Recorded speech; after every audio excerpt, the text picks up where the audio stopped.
자, 여기 강의 들어가기 전에 잠깐만.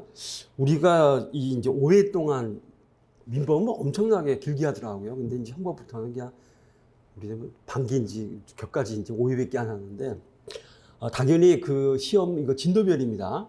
진도인데, 보통 이제 우리가 정규 순환에도 1순환이 8회거든요. 조금 이제 촘촘한데, 5회는 진도별이라도 꽤 넓습니다. 시험 범위가. 그래서 큰 의미가 없다 해서 이제 나는 진도를 안 달았는데, 그 정도로 그냥 대신에 진도별로는 됐어요.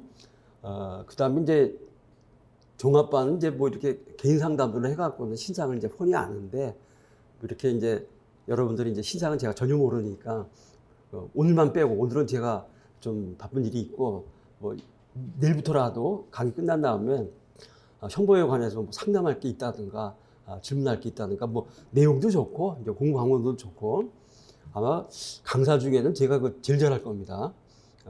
그렇기 때문에 아마 얘기하다 보면 여러분 또 이제 교수님들하고 뭐 선후배이거나 또 친구일 수도 있고, 그렇게 되니까, 로스쿨에 이제 제 친구들 많아요. 저는 이제 올해 26년 차지만은, 근데, 저는 늘 이제 강의가 내용도 내용이지만은 제가 상당히 다른 선생님들에 비해서 집중하는 게 답안지를 쓰는 방법론입니다. 그래서 우리가 죽으라고 공부한 거 진짜 중요하죠. 근데 답안지를 쓰는 방법론들을 너무 몰라요. 그런 것들을 이제 말씀을 많이 해드릴 거고, 그 다음에 당장 오늘부터 말씀을 드리겠지만 이번 시험이 또 특히 그랬었습니다. 좀 그랬었고, 미리 좀 말씀을 드리면은 이제 저희 여러분 시사를 모르니까 여기 뭐 N생도 있을 수 있고, 그 다음에 뭐 재학생들도, 근데 사실 이 강의는 재학생들이 상당히 많아요. 그런데 뭐냐면 이걸 좀 염두에 두셔야 됩니다. 우리가 학교에서 치르는 이 중간고사고 기말고사, 학점을 위한 것들, 그 다음에 이제 본시험이죠. 변시. 그 다음에 6, 8, 10모. 요거는 지금 답안지 쓴 방법이 다릅니다. 여러분 잘 아시겠지만은 학교 중간고사나 기말고사는 교수님들이 체질상 학설을 무지하게 중요시 여겨요. 그래서 막 학설을 쓰라 그러고, 예를 들면 이제 서울의 뭐 대형, 제가 깜짝 놀랐습니다. 학설 안 쓰면 점수가 안 나오는데 이 친구는 시루 깔았더라고요. 자기는 학설 못 쓴다. 그냥 시루만 이제 깔았는데 그냥 합격했어요. 근데 학설 무지하게 잘 쓰는 친구들, 그냥 오탈한 친구들도 많습니다. 그것도 인서울 대형에서도 그러한 경우. 그렇기 때문에 무슨 말이냐, 6, 8, 10모도 교수님들이 기본적으로 채점을 하시니까는 학설이 들어갑니다. 어느 정도. 근데 본시험에서는 큰 의미가 없어요. 변시에서는. 그러니까 그 염두에 두셔야 됩니다. 근데 가장 점수가 안 나온 친구들이 학교에서 쓰던 답안지 형태를 본시험까지 가서 학설을 도배하는 친구들이 있거든요. 오늘부터 이제 실전 답안을 보시지만은 그 득점하는데 완전히 최대의 장애물이 바로 그런 경우들입니다. 그래서 그 조정들을 하셔야 됩니다. 우리가 중요한 건 본시험에서 결정나잖아요. 본시험에서 바로 넘어가는 부분들. 그 다음에 지금 공식적으로 뭐 연로라든가 또 이제 아주대로스쿨, 여기도 있을 수 있겠지만은 그쪽에서는 완전히 배제버립니다. 그냥 딱 변시에 맞게끔만. 교수님들이 아예, 우리는 그냥 아주대 같은 경우는 교수님들이 우리 학원 강사 이런 식으로 해갖고는 지금 강의를 한다 그러시더라고요. 그런 식으로. 근데 아까 인서울 대형도 하나 있었지만은 지공로 같은 경우는 아직도 제가 볼 때 30년 전 그런 형태로 그냥 계속 강의하는 부분들이 많은데, 답안지도 마찬가지고. 그래서 그런 것들은 여러분들이 5회 동안에 한번 싹 갈아엎으시길 바랍니다. 자, 그 다음에 우리 이제 이 답안지가 상세 답안이 있고 실전 답안이 있는데, 둘러봅니다. 둘러보는데, 상세 답안은 뭐 이렇게 못 쓰겠죠, 우리가. 그래서 이제 늘 12초 실전 답안을 드리는데, 이걸 한번 보시면은요, 상세 답안. 저는 이제 이런 식으로 1, 2, 3, 4순환을 진도를 나가는데, 제가 쟁점 추출 포인트를 꼭 달아둡니다. 근데 이거 본 친구들이 상당히 좋다 그래요. 이게 뭐냐면은 이 문제를 완전히 해부해 놓은 겁니다. 분석. 그래갖고는 진짜 뼈대만 추려갖고는 이런 식으로 봐라. 근데 강의 시간에 못 봅니다. 쟁점 추출 포인트를. 근데 여러분들 이거 꼭 한 번씩 보셔야 됩니다. 그래서 완전히 그 문제를 갖다가 해부를 해서 지금 곳곳에 숨겨 있는 키워드들이 뭔가, 이런 것들 보기 때문에 아주 쉽게 달아놨습니다. 요거 잠들 보시고요. 그 다음에 작년부터 도입을 했는데 아니죠, 재작년이죠. 재작년부터 도입을 했는데 보시다 보면은 제가 지금 모토가 특히 어느 과목보다도 형법은 사례와 객관식을 동시에 해야 된다. 거기가 그렇습니다. 근데 사실 엄밀히 말하면 이제 상법 같은 경우는 행정법도 그렇고 외워서 써야 됩니다. 많은 거 조문 같은 거라든가 형사법도 거의 외워서 씁니다. 요거 그냥 바로 형사법이잖아요. 암기가 필요한데 물론 암기는 해야죠 기본적으로. 근데 민법 뭐 다 보셨을 거고 확실히 여러분 보다 보면 민법하고 민소가 다르다는 걸 느끼실 거예요. 그런데 민법이나 형법 특히 어느 과목보다도 형법은 물론 암기는 기본입니다. 그러나 암기도 암기지만은 이해력이 중요합니다. 정말 이해하셔야 되고, 그 다음에 옛날 사시대도 마찬가지예요. 어느 과목보다도 사례와 객관식이 동시에 출제가 되는 게 바로 형법 과목입니다. 그래서 정규유산 때는 아예 자료를 줘버려요. 아래 줘갖고는 자꾸 사례 객관식 동시에 정리하기. 정리가 제가 한 겁니다. 보기만 하면 됩니다. 이제 그런 것들을 주는데, 그래서 제가 도입을 한 게 재작년부터 2페이지 한번 보시면은 이 쟁점이 있잖아요. 사례 쟁점. 사례 쟁점 아래 이 사례 쟁점이 객관식에서는 선택이 어떻게 출제가 되는가 기출 지문을 다 달아놨습니다. OX까지 해서. 그래서 어떤 쟁점은 예를 들면 합동절도 같은 경우는 객관식만 10몇 번 나왔거든요. 그러니까 그게 OX인데 아주 조그맣게 변형돼서 나온다는 겁니다. 기본 그 구조는 똑같거든요. 근데 그걸 미리미리 보시면은 객관식 할 때 사례 보고, 사례 볼 때 객관식 보고, 그래서 다른 과목도 있다고 하던데, 형사법은 어떻게 됩니까? 객관식에서 1번부터 18번까지가 형법이에요. 19번부터 30번까지가 형사법, 31번부터는 형법, 형사법 통합 객관식입니다. 통합 객관식. 근데 아시겠지만은 31번부터는 객관식 사례로 출제가 됩니다. 그냥 객관식 문제가 아니라 사례 문제예요. 근데 객관식. 그 다음에 1회부터 15회까지 1번부터 18번 형법 중에 순수한 객관식 사례가 제일 많을 때가 4문제가 있었습니다. 이번에도 3문제 출제가 됐습니다. 18문제 중에 3문제면 상당히 비중이 큽니다. 딱 한 번도 안 나온 적이 있어요. 9회 때인가 10회 때인가 객관식 사례가 한 번도 안 나왔었는데 그때 빼놓고는 어떨 때는 뭐 한 문제, 보통 이제 2-3문제, 우리 15회 때도 역시 3문제가 출제가 됐습니다. 형태는 객관식이지만 사례 문제예요. 객관식이지만 이런 문제들, 그런 것들이 있기 때문에 언제나 이 사례 문제가 바로 객관식화 될 수 있다는 것들 염두에 두시면서 해나가면은 상당히 공부하는데 무엇보다도 이제 집중도가 높아지고 시간이 절약되죠. 여러분 하셨겠지만은 이렇게 보다 보면은 역시 민법이에요. 민법 때문에 다들 죽으려고 그러더라고요. 정말 어마어마한, 이렇게 보지만은 제가 40대도, 우리 40대는 이제 우리 한림 일타였었으니까 다들 뭐 저나 뭐 정종 선생이든 40대는 뭐 사례 일타 강사 윤동환 동아리 개인적으로 뭐 이제 형이지만은 그때 이제 쭉 이끌어 나가고 그랬었는데, 여러분들 어떤 멘탈에 오후하는 것들, 힘들어하는 것들 보면은 40대하고 비교가 안 돼요. 아니 40가 훨씬 힘들었는데 전체 경쟁 30-40대이고 2차만 5대1이 늘어먹었었는데 왜들 이렇게 힘든가. 근데 하여튼 맨날 봅니다. 무지하기를 힘들어하고, 그 다음에 오탈 학생들 보면은 기본적으로 우리가 스카이 로스쿨에서 오탈들이 되게 많습니다. 우리 학원에서도 마찬가지고. 이 친구들이 자기를 못 견뎌요. 내가 서울대를 나고 서울대 로스쿨도 어떻게 오탈? 합리화 실제로. 그러니까 못 견디하는 것들이죠. 근데 2020년 같은 경우는 제주대 국문과, 그 지방 이제 인재로 해갖고는 제대 로스쿨인데 제주에서 해갖고 바로 합격했어요. 바로 서울에서 개업했습니다. 자기 고향 죽어도 안 간다 그러더라고. 그럼 지금 또 그냥 합격을 합니다. 우리 이제 이유를 알죠. 이유를 아는데 진짜 멘탈들 극복하시는 것들도 상당히 중요하고, 여러분 잘 아시지만은 저는 지금도 못 풀린 수계가 있습니다. 1회부터 14회까지 초시 합격이 9회 때인가 10회 때 딱 한 번 69%. 그 다음에 언제나 초시 합격이 70% 이상. 14는 연속 75%.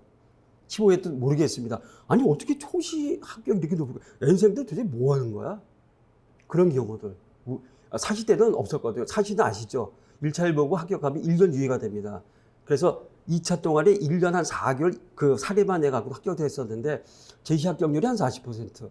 3시가 이제 동차죠. 3시가 그게 지금 개념이 3, 4시 이게 저기 변시하고는 다르잖아요. 예를 들어 이제 1년 유예가 되니까는 3시 합격해서는 제시 3시가 한 70%, 초시 합격은 정말 5% 정도. 그때 막 박수 보내고 어떻게 이걸 초시를 했느냐. 그 정도밖에 안 되는데 변시도 75% 이상. 이건 지금도 저는 못 풀어내고 있습니다. 못 풀어내고 있는데, 물론 할 말이 할 수는 있어요. 할 말이 할 건 있지만은, 이게 일단 초생들의 이거 너무나 좋은 건가? 뭐 이런 부분들이 있는데, 잘들 보시면서 하나만 제가 말씀드리고 바로 들어가시죠. 제일 중요한 건 역시 민사입니다. 그럼 두말하면 잔소리고. 근데 40대부터 이 형사의 특징이 있습니다. 형사의 특징은 조금만 할애해 주시면은 이 형사, 특히 형법은 은혜로서 보답을 합니다. 조금만 관심을 하죠. 조금만 공부량을 해주시면은 정말 고득점으로 보답을 하는 게 형법인데, 그래서 솔직히 공법은 저도 이제 선생님들 물어보고 다 하는데 해도 진짜 파도 안 나오니까 공법입니다. 안 할 수 없죠. 그러니까 더 해야 되죠. 공법이 하는 거에 반만 형법에 투자를 하시면은 공법의 3배, 4배로 보답하는 게 형법이에요. 잘 안 합니다. 그런데 잘 안 하시는데 조금만 하시면은 정말 이게 뭐냐면은 보통 합격하는 친구들 우리하고는 150점에서 160점대. 저는 좀 낮다고 봐요. 그런데 합격하는 친구 보통 보니까는 970에서 80점대 합격을 하더라고요. 저는 좀 욕심내서 1000점은 넘어야 되지 않느냐. 그랬더니 아니 컷만 넘어서 합격하면 무슨 1000점 바라지도 않습니다. 근데 이 친구들이 150에서 160점. 근데 우리 잘했던 친구들을 보면은 보통 180 기록형까지 객관식 빼고 1, 2는 그 다음에 기록형 180 넘어간 친구들 아주 흔합니다. 우리 학원에서는. 그런데 보통 40에서 50점 정도를 끌어올리더라고요. 근데 보통 보면은 20점 차이에서 떨어진 친구들이 꽤 많거든요. 40을 올려 한 과목에서 그럼 그냥 게임 끝나는 거지.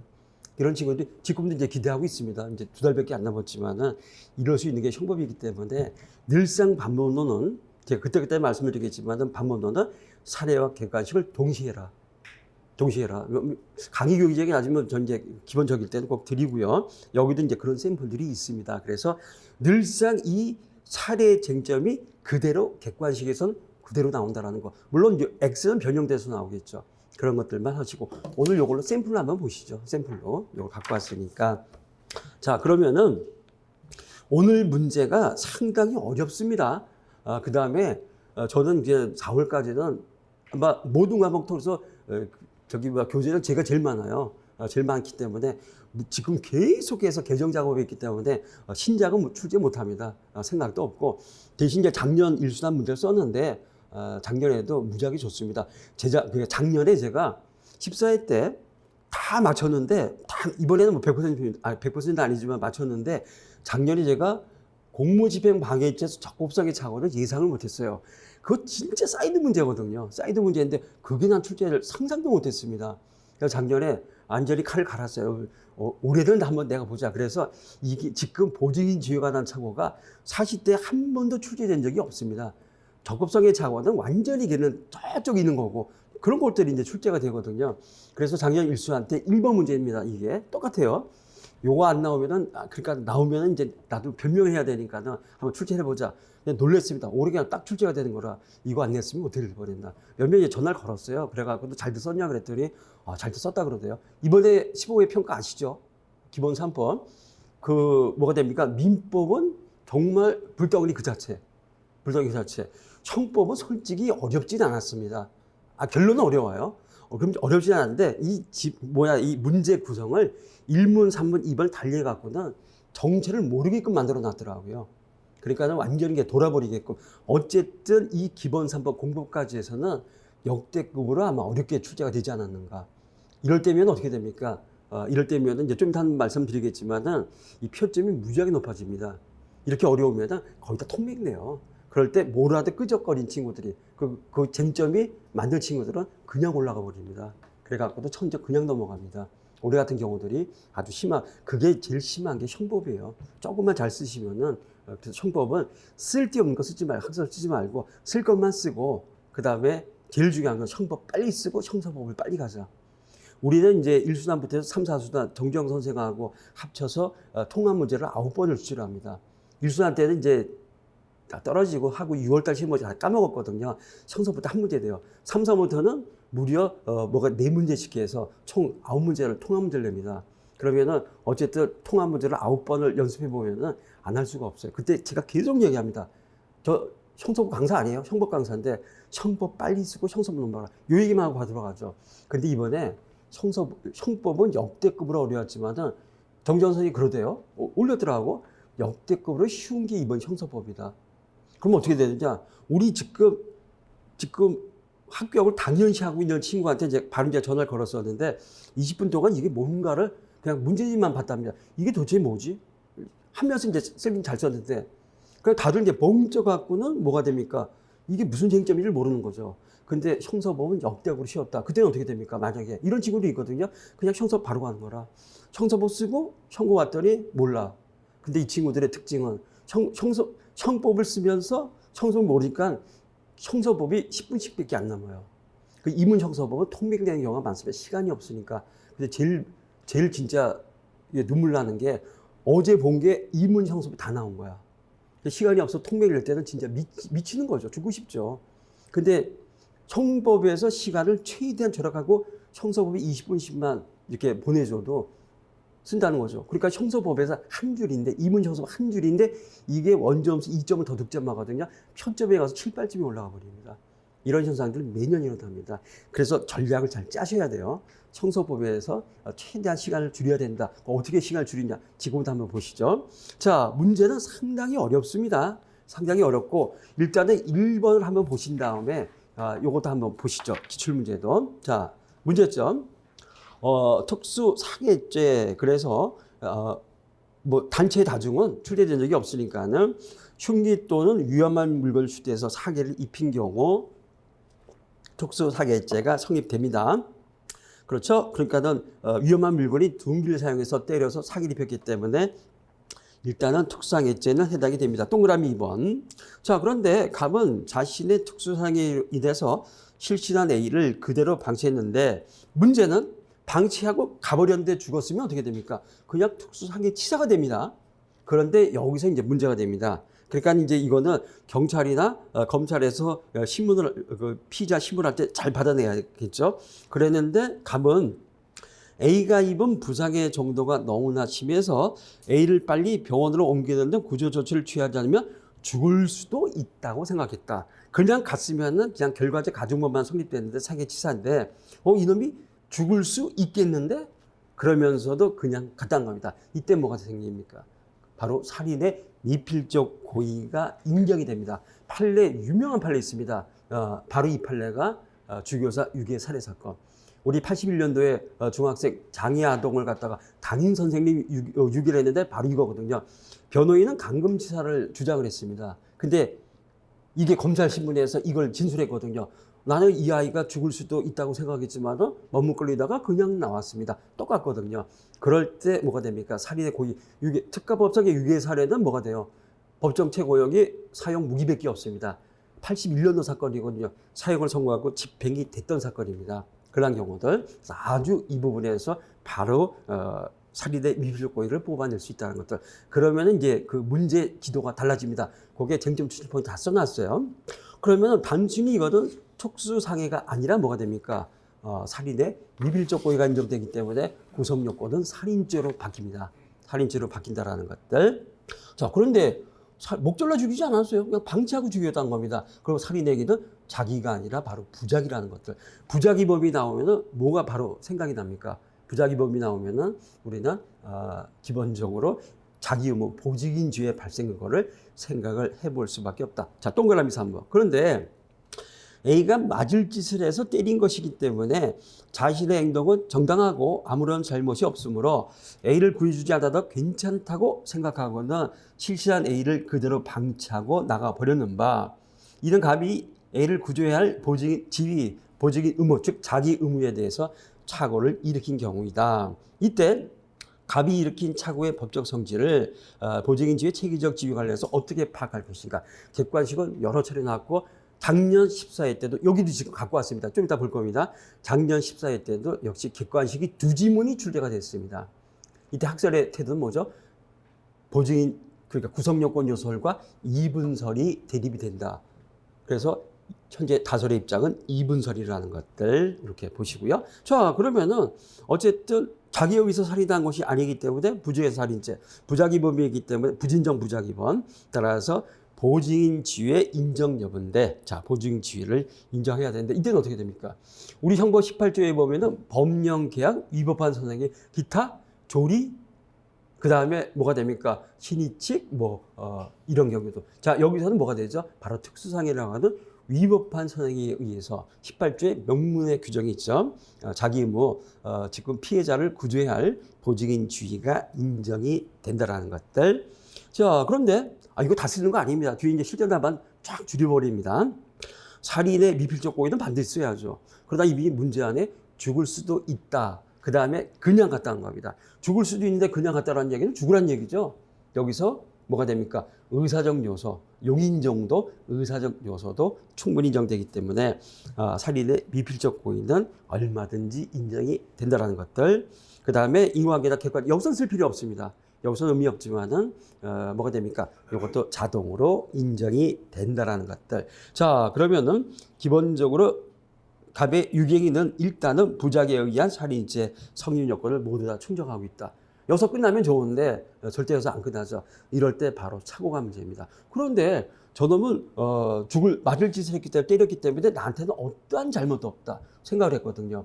자, 그런데 먼저 이게 사실의 착오일까요? 법률의 착오일까요? 만약에 자기 범위라면은 사실의 착오가 됩니까? 법률의 착오가 됩니다. 이것은 당연히 법률의 착오입니다.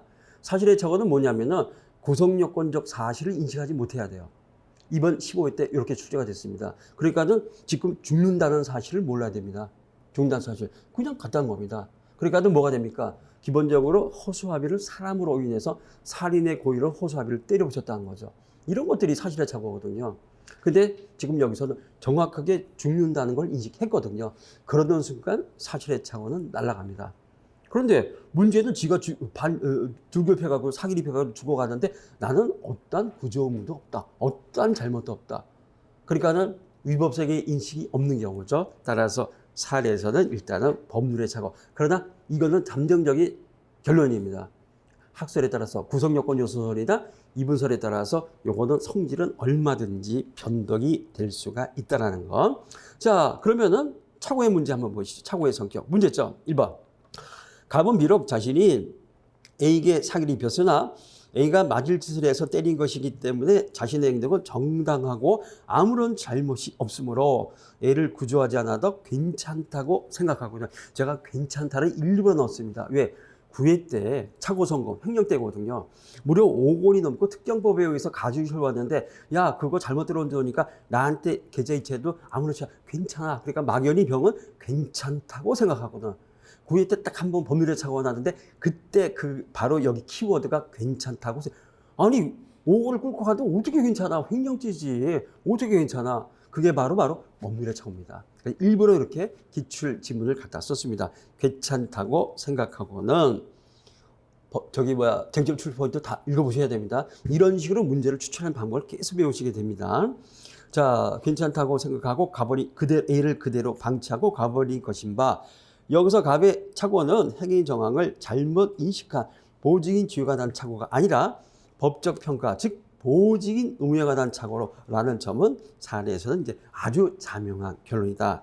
이 보증인 지위에 관한 착오가 아닙니다. 보증인 지위에 관한 착오는 좀 이따 보시게 됩니다. 보증인 의무에 관한 착오인데 요거를 어떻게 평가할 것인가 요걸 한번 보시죠. 자, 그러면은 각 학설의 입장입니다. 첫 번째, 보증인 지위의 법제 체계적 지위에 관해서 먼저 구성요건 요소설.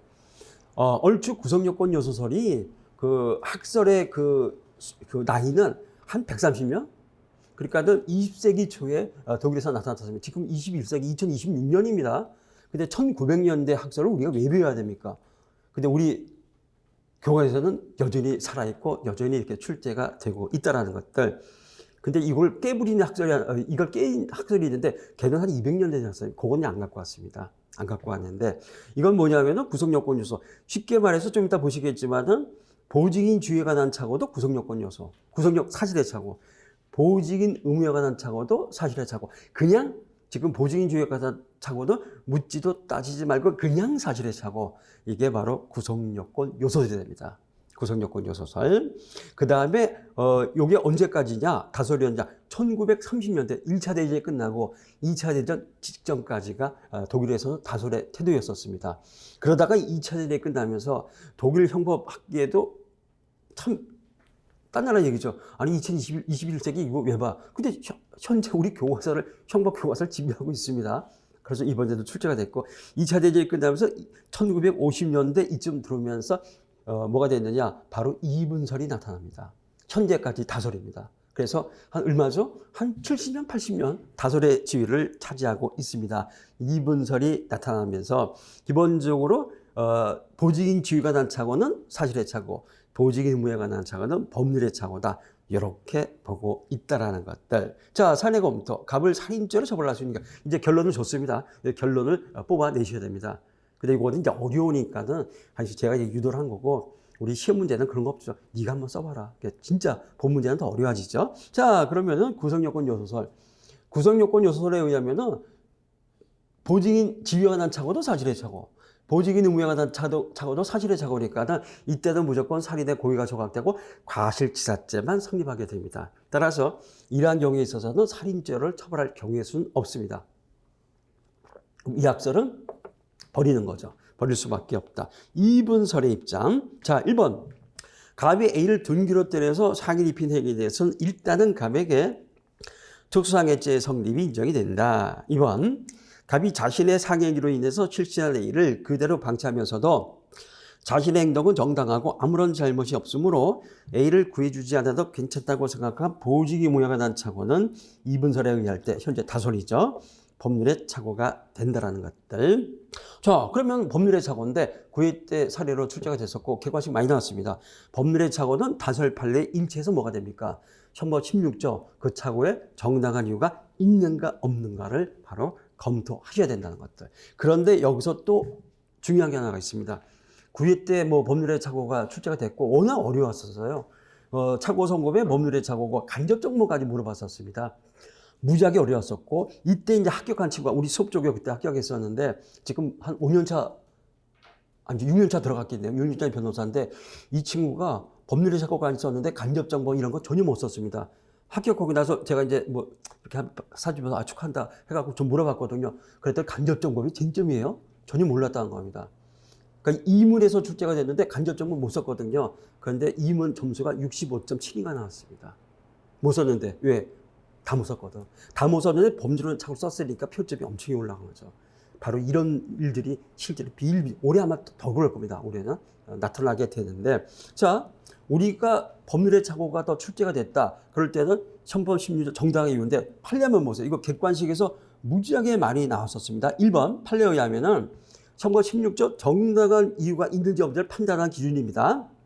정당한 이유가 있는지 여부는 갑이 처한 구체적인 행위 정황과 갑의 개인적인 인식 능력 그리고 갑이 속한 사회 집단을 기준으로 갑 자신의 지적 능력을 다하여 이를 회피하기 위한 진지한 노력을 다하였더라면 스스로 행위에 대해서 위법성을 인식할 수 있는 가능성이 있었는가 여부에 따라서 판단을 해야 된다. 객관식에서만 이 지문이 3번 나왔습니다.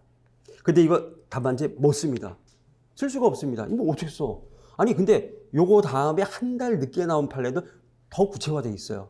더 구체화되는데 뭐냐면은 그 피고인이 속한 사회지적 뭐가 됩니까? 이 사람의 나이, 경력, 학력, 지능 정도 아주 세분화. 특히 뭐가 되죠? 그 사람의 학력이라든가 사회 집단, 그 사람의 직업이 예컨대 변호사다, 법조인이다. 이런 것들을 아주 구체적으로 봅니다. 근데 출제는 어떻게 돼요? 출제는 맨날 갑을병정 뭐 하는 놈인지 몰라요.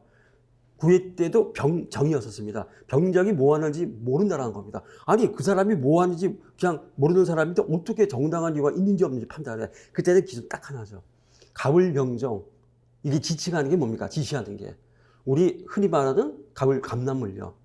사자성은 아닙니다. 갑남을려라고 하는데 갑남을려가 지시하는 게 뭐가 됩니까? 일반인 평균이죠. 정확하게는 우리 사자성어로는 장삼이사입니다. 일반인 평균이. 갑을 병정만 그 기록하면 맨날 뭐 나오죠? 김갑도, 이율남, 맨날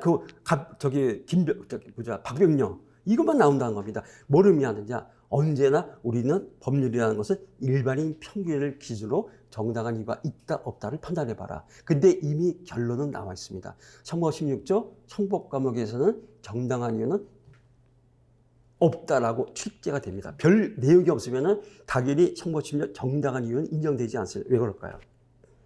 우리 실제로 법률의 사고 객관식 대비해서 각 그 기본서에 있는 판례를 보면은 95%가 형법이 아니라 바로 행정법의 벌칙 규정입니다.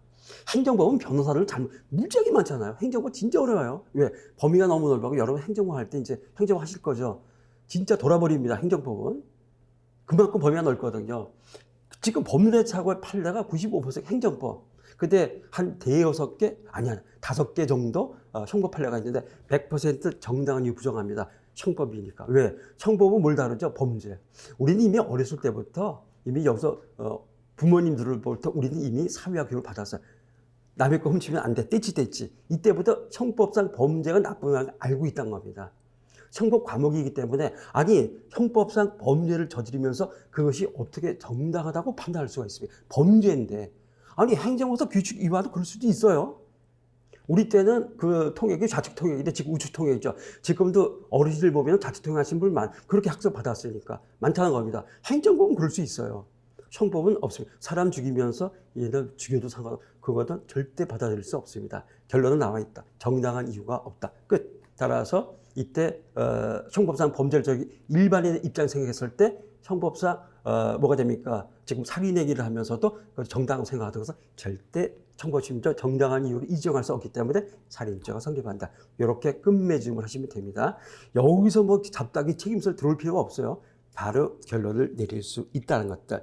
그렇다면은 지금 보증인 이분설에 따르면 보증인 의무의 착오로서 요거는 부작위 살인죄가 됩니다. 형법 16조 법률의 착오에 대해서 형법 16조 사람을 죽이면서 그것이 정당하다고 생각했다. 나는 절대 불법이 아니, 나의 살인행위는 불법이 아니다. 받아들일 수 없습니다. 형법 16조 정당한 이유를 인정할 수 없겠죠. 따라서 부작위 살인죄가 성립된다. 자, 이렇게 봤다는 겁니다. 자, 그런데 이거 다 갖고 오셨죠? 올해 거 문제 한번 보시죠. 자, 요거 한번 보시면은 2번 15의 문제입니다. 그대로 나왔는데 긁어 왔어요.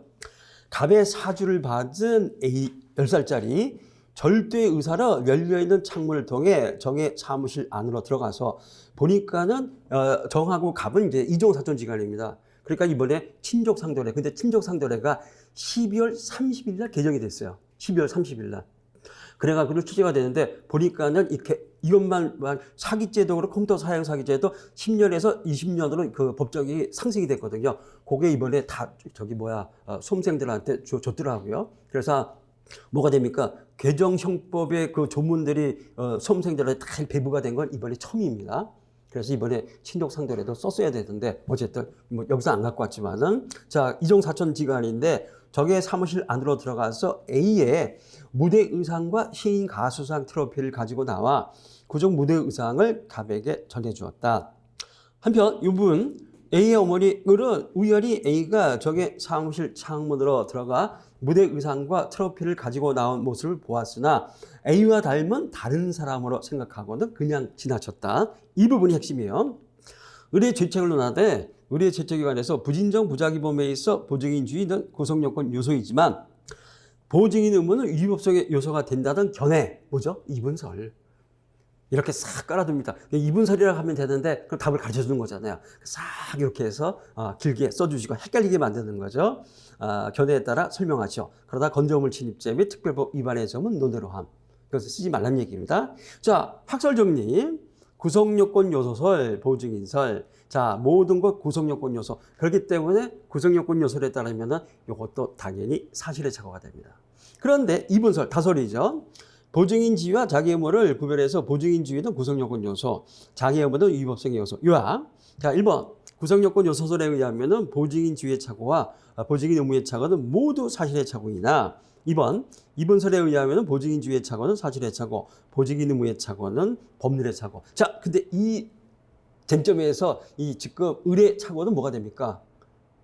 보증인 지위가 난 착오입니다. 왜 보증인 지위가 난 착오다? 밑에 이 도표를 한번 보세요. 이 도표는 제 교재에도 지금 한 15년째 있는 도표입니다. 요거 제 거 암기장 이번에 출간되는데 그거 그대로 읽어온 겁니다. 그래서 저는 뭐 15년 이상, 20년 됐을 겁니다. 그냥 계속해서 도표인데 요 도표를 보시면 무슨 말인지 금방 아실 거예요. 자, 먼저 보증인 지위 관한 착오입니다. 자, 보증인 지위 관한 착오는 이런 겁니다. 사실의 착오이기 때문에 지금 보증인 지위 있는 자는 예컨대 엄마 아빠 자기 자식임을 알아와서는 안 됩니다. 자, 사례 한번 보세요. A를 구조할 법적 의무가 있는 갑이 A가 물에 빠져 호적거리는 것을 보면서도 그가 A라는 사실을 인식하지 못한 탓에 A를 방치해서 A가 익사했다. 자기의 자식임을 아들이 못 알아봤다는 겁니다. 사람 살려 하던데 물가리가 안경 안 쓰고 있었거든요. 목소리는 우리하고 비슷한데 아닌 것 같은데? 이렇게 봤다는 겁니다. 지금 뭐가 됩니까? 이번 15문제하고 똑같죠. 자, 우리 A가 자기 아들임을 못 알아봤거든요. 똑같다는 겁니다. 자, 학설. 구성요건 요소설 착오의 유형은 당연히 사실의 착오. 자, 밑에는 객관식 기출, 기출이고, 표시해 놓은 겁니다. 2번설도 역시 사실의 착오.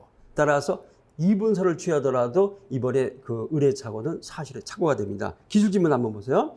요거 3회 때 기출지문인데, 갑이 자신의 아들이 물에 빠졌는데도 은이 타인의 아들이라고 잘못 생각해서 이거죠. 구조행위를 하지 않아 사망하게 한 경우 2분설에 따르면 갑의 착오는 자신의 아들을 타인의 아들로 오인한 보증인 지위에 관한 착오이므로 객관적 구성요건 요소에 관한 인식이 없는 사실의 착오가 되는 맞는 지문이죠. 이번에 이게 출제가 된 겁니다. 3회 때 이미 이렇게 객관식이 났다. 이거 본 사람이 이거 모를 리가 없다는 얘기입니다. 자, 다음 페이지. 보증인 의무에 관한 착오. 보증인 의무에 관한 착오는 아들임을 알아봤어요. 저놈이 내 자식이 맞다. 그러니까 알아봤기 때문에 사실의 착오는 날아간다는 겁니다. 자, 사례. A를 구조할 법적 의무 있는 갑이 물에 빠져 호적거리는 사람이 A라는 것을 알았습니다. A라는 걸 알았지만 우리 애가 맞다 알았지만은 자신에게는 A를 구조할 의무가 없다고 착각한 탓에 A를 방치해서 A가 있었다. 저놈이 평소 아빠 말 요새 애들이 전속살이가 너무 많습니다. 근데 최근에는 아버지가 아들을 죽인 사건이 연속 2개나 있었죠. 하나는 얼마 전에 무기징역, 하나는 5년. 근데 그분은 또 교수님이더라고요. 지금 뭐 사립대 교수가 자기 아들 사는 그거는 워낙 애가 하니까는 죽였다 그래서 5년. 지금 어제도 한 건 또 터졌습니다. 어제도 이렇게 있는데 저런 X 같은 놈은 더 이상 내 아들이 아니니까는 나는 구조할 의무가 없다는 겁니다. 아무리 천륜을 무시했어도 아들은 가족은 구해야 됩니다. 그런 거 없습니다. 따라서 요거는 보증인 의무에 관한 착오. 자, 그런데 구성요건 요소는 그래도 사실의 착오. 그러나 2분설에 의하면은 법률의 착오가 됩니다. 10배 기출리문 한번 보세요. 부진정 부작위 범에서의 보증인지와 보증인 의무를 구별하는 입장 2분설에 의하면 보증인 의무가 존재하지 않는 것을 착오한 경우는 법률의 착오로 취급된다. 이거죠. 정지입니다. 이렇게도 객관식에도 출제가 됐었습니다. 자, 객관식 사례 작년 14입니다. 작년 14 이렇게 나왔어요. 보증인 지위가 나타나고 2분설. 자, A 5살 아버지 답은 해수욕장에서 자신으로부터 10m 정도 떨어진 곳에서 5살짜리 자기 아들 A가 익사 위기에 처했음을 인식하고도 A가 익사하여도 상관없다고 생각하면서 아무런 조처를 취하지 아니하였고 결국 A는 사망하였다. 결국 A는 사망했다. 아들이면 알았어요. 그래도 저도 죽어도 상관없다 생각했던 겁니다. 그럼 보증인 의무에 관한 착오인데 5지문이 있는데 그 중에 하나입니다. 만약 갑이 누군가 익사 위기에 처해 있다고 생각했을 뿐 그 대상이 A임을 인식하지 못했던 경우 이번 10회의 사례하고 똑같잖아요. 작년이 객관식 사례, 객관식. 이번엔 사례 이렇게 났던 겁니다. 근데 구조는 똑같다라는 거. 보증인 지위는 구성요건 요소이지만 보증인 의무는 위법성의 요소라고 보는 견해에 따르면 2분설에 따르면 갑의 부작위는 구성요건에 해당하고 위법하지만 그러한 착오에 정당한 이유가 있는 데는 법률의 착오로서 책임이 저한테 틀렸죠. 아들이면 못 알아봤기 때문에 요거는 2분설을 취해도 사실의 착오 따라서 과실치사죄만 성립할 수 있다는 겁니다. 이런 식으로 바로 작년에 객관식 사례, 올해는 사례, 1년 사례. 이것만 그러니까는 여기서 바로 늘상 객관식과 사례와 객관 동시에 공부해라. 바로 이런 의미가 됩니다. 이런 식으로. 자, 실전 답안은 한번 참고하시고요. 요 정도 분량만 쓰시면은 이것도 깁니다. 솔직히 이것도 긴데 이걸 과연 어떻게 썼을까? 제가 둘째 날 시험 끝났잖아요. 형법. 그래서 한번 들어가 봤어요. 그랬더니 다들 벙쪄 갖고는 형법 뭐지? 점점점 계속 또 그냥 그것만 다들. 거기서 이제 어제도 이번 공법도 불이었는데 첫날도 형법도 불이다. 어쩌나 그거만 빨리 공부하고 지금 민사 준비해야 되는데 그거 한참 봤습니다. 그러면서 이렇게 만들었으니까 이거 한번 참고하시고요. 자, 어쨌든 이렇게 어렵습니다. 이렇게 하니까 한번 보시고. 자, 그러면은 빨리빨리 우리 이제 다음 책도 어려운 거 많으니까 가시죠. 자, 사례 2번. 갑이 회사 돈을 훔친 것을 무기한 행위에 대한 의뢰조치. 이번에는 이제 부작에 의한 방조인데 객관식 한 번, 4번 나왔고 법정의 모의시험도 3번 정도 사례로 출제가 되는데 이상하게 아직 본시험은 안 나왔습니다. 이상하게 언젠간 나오리라고 믿습니다. 반드시 한 번 정도는 부작에 의한 방조도 써주셔야 됩니다. 뭐 객관식 문제는 여러 차례 출제가 됐으니까. 자, 그러면은 역시 쟁점 출제 포인트 한번 보시고요. 자, 절도죄의 성부, 부작에 의한 점검 혹은 종범의 문제가 됩니다. 문제점. 갑은 회사 격리부 사무실 금관에 있던 현금을 훔쳤는 바 이는 회사 소유자, 회사 점유의 재물, 즉 타인의 재물이므로 회사 직원이 이거 훔쳐가면 아무리 회사 직원이라도 당연히 절도죄가 성립이 됩니다. 그런데 갑이 근무하는 회사 보안 요원인 을은 갑이 절도 범행을 하는 것을 알고서도 나중에 갑을 협박해서 돈을 뜯어낼 생각으로 갑을 그냥 보내주었는 바 을은 회사의 보안 요원으로서 갑의 절취행위를 방지할 지위에 있음에도 불구하고 갑의 범행을 적발하고도 이에 대한 적절한 조처를 취하지 아니함으로써 부작에 의해서 갑의 범행에 가담한 것이다. 그런데 보안 요원인데 갑의 범행을 방지할 보증인 지위는 무엇을 근거로 인정됩니까? 보안 요원 고용계약이겠죠, 당연히. 보안요원이라는 것도 이런 거 도둑놈 때려잡으라고 지금 고용한 거 아닙니까? 그러니까 계약에 의해서 당연히 보증인 지위가 인정이 됩니다. 여기서 바로 보증인 지위 계약. 자, 그런데 문제는 을이 갑의 절도 범행을 방치한 부작위가 갑의 범행에 대해서 정범 형태로 가담한 것인가, 정범 형태로 가담한 것인가, 이것이 문제입니다. 학설이 무려 4개입니다. 근데 2개는 날렸습니다. 누군지도 모르고요. 지금 다 퇴직하셨어요. 워낙 유명하시던 분인데 지금은 다 퇴직한 70이 넘으신 분이니까 2개는 날렸고, 크게 보면은 부작위 종범설과 부작위 정범설이 있는데 4개 중에 하나만 부작위 종범설, 그 다음에 나머지 3개는 다 부작위 정범설. 아니, 결론 똑같은데 뭔 말만 바꾼 거라 아무 의미 없습니다. 현재 다설의 입장은 부작위 정범설이에요. 판례도 부작위 정범설. 이렇게 되면 어떻게 됩니까?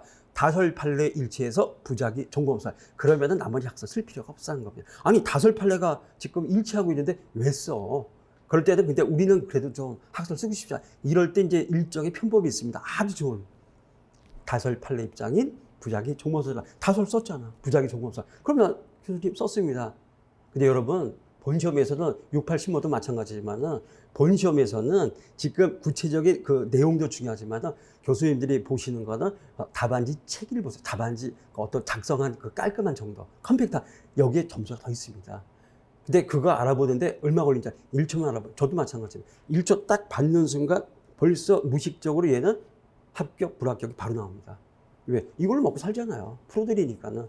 그러니까는 여러분 이제 우리 강과자기 그러는데 뭐 다음 주 뭐 토요일 날쯤, 우리 무려 5일이나 이제 저기 설날 토요일 날쯤 이제 첨삭을 하게 됐는데 그때 이제 말씀드릴게요. 딱 보면 나옵니다. 근데 진짜 그 쓸데없는 걸 주저리 많이 쓸 때 아무 의미 없어요. 점수 안 나옵니다. 딱 봐서 깔끔, 컴팩트하다. 너무 또 안 쓰면 안 됩니다. 뒤에 이제 샘플이 있잖아요. 좀 이따 보게 되는데 그렇게 쓰시면은 어마무시한 1, 2문 합쳐서 한 130이 나옵니다. 이렇게까지 한 180이 나올 수 있어요. 형사에서 객관식 180 나오면 무조건 합격합니다. 민사도 그럼 그 정도 나올 거 아닙니까? 근데 그게 가장 만족시켜주는 게 형법. 절대 배신 안 합니다. 형법은. 다른 거 하면 배신 많이 해요. 아무리 해도 안 나와. 형법 조금만 하면 점수 팍팍 주는 게 형법이라는 것들. 자, 그렇게 되거든요. 너무 신경 쓰지 마세요. 자, 그러면은 판례 부작위 종범설인데 뭐냐? 판례는 법원 입찰 보증금 횡령 사건에서 법원의 입찰 사건에 관한 재반 업무를 주된 업무를 하고 있는 공무원. 법원 공무원은 100% 국가 공무원이에요. 그 다음에 이 사람은 뭐냐? 법원에서도 법원 경매 담당. 그래서 그때 뭐 육급 주상가 그랬었습니다. 그러니까 완전히 이제 주무관이죠, 주무관. 그런데 문제는 저기 집행관 그 사무실의 사무원이, 일개 사무원이 이게 95년도인가 사건인데 그 당시 무려 46억을 횡령했습니다. 빌딩 하나 넘어가는 거, 그거 이제 일주일 정도 늦게 입고하면서 그걸 돌려갖고는 46억으로 이걸 했는데, 95년도면은 얼추 한 30년 전에 46억, 지금 한 500억 정도 될 겁니다. 어마어마한 돈이 지금 빵꾸가 났습니다. 횡령이 됐다는 얘기죠. 그걸 알면서도 모른 척 했단 겁니다. 그럼 첫 번째, 지금 이때 그 정보는 누가 되느냐 하면은, 업무상 행정 정보는 집행관 사무실 그 사무원, 여기서도 이제 절도범 갑이 되겠죠. 그런데 이 판례에서 보면은 무엇을 근거로 보직인 지위가 인정이 됩니까? 국가공무원, 법령이죠. 법원 조직법, 법령에 의해서 당연히 업무상 행령을 방지할 보직인 지위가 인정이 된다는 겁니다. 그런데 그것을 방치 유기했다 그랬을 때 뭐가 됩니까? 간단하게 바로 부작에 의한 정보는 인정할 수 없다. 아니, 지가 뭐 이론이라도 먹은 거 없으니까 정보는 아니지만 최소한 부작에 의한 방조는 인정할 수 있다. 부작위 방조 결과식 무지하게 나옵니다. 그래서 이렇게 봤다라는 것. 부작위 방조, 절도 방조까지만 가져가 주시면 되겠고요. 그 다음에 3번, 요것도 어려운 겁니다. 근데 왜냐하면은 작년에 그 적법성에 차고 나온 다음에 어떤 학생이 글을 올렸더라고요. 저 진짜 100% 공감했는데, 이게 작년에 이런 문제들이 독일 박사 교수님들의 반란, 저 진짜 공감합니다. 저도 독일 박사지만은 독일 교수 요새 왜냐하면은 아시다시피 지금 로스쿨 교수님들의 지금은 80%가 다 변호사 자격증 갖고 계시잖아요. 지금 우리 세대만 해도 교수님인데 변호사 자격, 2000년 초반까지만 형부밖에 딱 3분 계셨어요. 지금 한 분도 현직이 없습니다. 어떤 분은 저희 다 돌아가시고, 지금도 살아계시고 형부밖에 1인자는 고대 갑자기 잃어버렸다. 성과 잃어버렸는데 이렇게 없습니다. 그러니까 지금은 완전히 지금 교수님들은 당연히 변호사예요. 근데 지금 변호사 없이 죄송합니다. 김일수 교수님. 갑자기 성악 까먹었어. 지금 우리 살아계신 형부학기 1위 변호사 자격 사시에서 7등 합격하시고, 그 다음에 이제 교수로 가셔갖고는 해서 지금도 명예교수로 계세요. 그런데 지금 이 변호사 자격 없이 지금 뭐가 됩니까? 독일 박사 갖고 교수하시는 분들이 그러다 학계를 끌어갑니다. 50대 후반, 60대입니다. 근데 이 양반들이 적극적으로 요새 뭐가 됩니까? 출제원으로 들어옵니다. 왜? 할 일이 별로 없거든. 저 전문 교수님 요새 저기 국회의원 노리는 로스 교수님 되게 많아요. 그냥 그쪽으로 하시는데 이분들은 할 일이 없단 말이야. 에이, 나 출제하자. 아는 건 독일 이러니까 하는데, 이게 세상에 뭐가 됩니까? 10회 때 일단 사례로 출제됐어요. 10회 때는 그렇게 안 어렵게 나왔습니다. 그런데 24년도에도 법전형 모셔서 사례로 나섰습니다. 심지어는 뭐가 됩니까? 정범 배우의 정범 이론이 출제가 됐었습니다. 작년에 이거 3, 4 때도 사례를 냈어요. 혹시 나면 어떡하나. 이번에 안 나왔지만은 계속해서 40대도 묵혀뒀던 첨단 독일, 조금 아까 제가 150년 얘기했잖아. 그런 이론들이 계속해서 사례로 나오고 있습니다. 계속해서 지금 공급들을 하고 있거든요. 올해 보증인지위 착오가 나왔다는 얘기입니다. 이런 부분들. 그래서 지금 저도 뭐 독일 박사지만 이런 거 되게 좋아했었거든요. 40대도 뭐 그렇게 출제됐었습니다. 변신은 8회 위주로 나오다가 지금 이게 14회부터 자꾸 바뀌고, 근데 이미 조짐이 12회 때부터, 혹시 아세요? 12회 때 제일 어려웠던 거? 지금 피해자의 동의가 있을 때 이게 구성요건 해당성이 조합되는 양이인지 승낙인지 완전히 독일 이론이거든. 그 12회 때 완전히 그냥 다 죽였습니다. 그런 경우들 계속해서 지금 나오고 있다는 거. 특히 혹시 여기 재학생들이 있으면 있겠죠? 요거 여러분 6, 8, 10모 여기는 아주 장입니다. 독일 옛날 이론들 엄청나게 출제를 합니다. 엄청 출제. 그거 통과해야 우리 시험 보잖아요.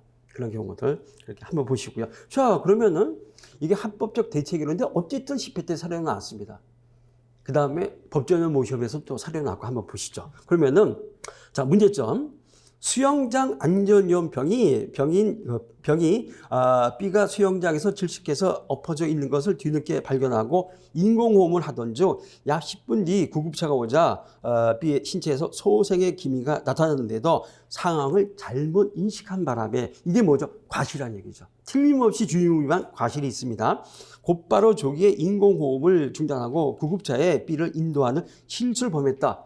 문제안이 있습니다. 일단은 주의무 위반 과실이 인정돼요. 그런데 업무상 주의무 위반, 즉 업무상 과실이 인정되고, 자, 기본적으로 이 주의무 위반과 결과 사이에는 주된 원인과 사소한 원인을 구별하지 않고 모두 등가적 원인 관계에 있다고 보는 합법적 조건설에 따르면은 인과관계도 얼마든 인정된다. 이게 왜 나왔을까요? 작년에 객관작서를 내면서 합법적 조건설과 객관적 기속의 이론의 관점에서 사례를 해결하시오. 인과관계 이렇게 논하라는 겁니다. 그렇게 작년에 14회 때도 또 출제가 됐었습니다. 자, 어쨌든 인정이 됩니다. 문제는 객관적 기속 판례에 의하면 상당 인과관계를 인정하겠는가? 상당 인과관계를 인정하겠는가? 이것이 문제입니다. 자, 다음 페이지. 그러나 B는 응급후송 중에 사망가 있는데 병이 계속해서 인공호흡을 실시하였더라도 B에게 동일한 사망의 결과가 발생했을 것이 확실하다는 점에서 이건 문제 안에 주어졌었습니다. 문제 안에 주어졌었어요. 확실하다는 점에서 병으로서는 사고를 예견하거나 회피할 수는 없었을 것이라는 판단이 서게 된다. 10회 때도 역시 똑같이 출제가 됐었습니다. 지금 이 음주 자전거 운전을 하고 있는데 피해자가 완전히 만취한 상태에서 자전거를 타고 가고 있는데 트럭이 이걸 추월합니다. 독일 실제 사례입니다. 그런데 이 추월 간격이 그 당시 독일 도로교통법이겠죠. 관련 법률에 보면은 85% 5cm 정도 뛰어야 됩니다. 60cm만 간격을 유지하고 가다가 이 사람이 왼쪽으로 엎어지면서 그 트럭 뒷바 깔려 사망한 사건 그대로 거기 10회 때 출제가 됐었습니다. 근데 피해자가 음주 자전거 운전을 했기 때문에 충분히 간격을 유지했더라도 어차피 피해자는 사망할 수밖에, 사고는 일어날 수밖에 없었다. 전제가 돼 있다는 겁니다. 이거를 어떻게 해결할 것인가? 이것이 지금 문제입니다. 자, 그랬을 때 합법적 대칭 이론. 자, 거기 합법적 대칭 이론이라 행위자가 주의 의무를 위반하는 행위로서 구성요건적 결과를 야기했어. 주의 의무를 위반하는 행위가 뭐죠? 과실행위. 과실행위로 즉 뭐가 됩니까? 틀림없이 과실은 인정된다는 얘기예요. 그런데 만약 합법적 대체라는 얘기는 뭡니까? 영어로 하면 if죠. 대체보겠다. 가정해보자. 가정절. 그래서 만약 가정을 해서 주의 의무 위반이 없었더라도 즉 주의 의무를 다했더라도 과실이 없었더라도 마찬가지로 동일한 결과 발생했을 고도의 개연성이 있는 경우 다설에 의하면 고도의 개연성을 숫자로 환산하면 독일 사람들 다 숫자로 합니다. 우리나라는 뭐 고대 개연성 이렇게 하지만 얘네 서양 놈들은 아시죠? 숫자를 좋아하거든요. 요거는 80에서 90%. 그러면 우리 동양에서 이걸 뭐라? 10중 8구. 판례는 좀 더 강합니다. 판례는 90% 이상. 진짜 고고도의 개연성이 있다. 그러한 경우 주의 의무 위반과 과실과 결과 사이에 객관적 기속 내지는 상당 인과관계를 인정할 수 있겠는가? 이것이 문제입니다.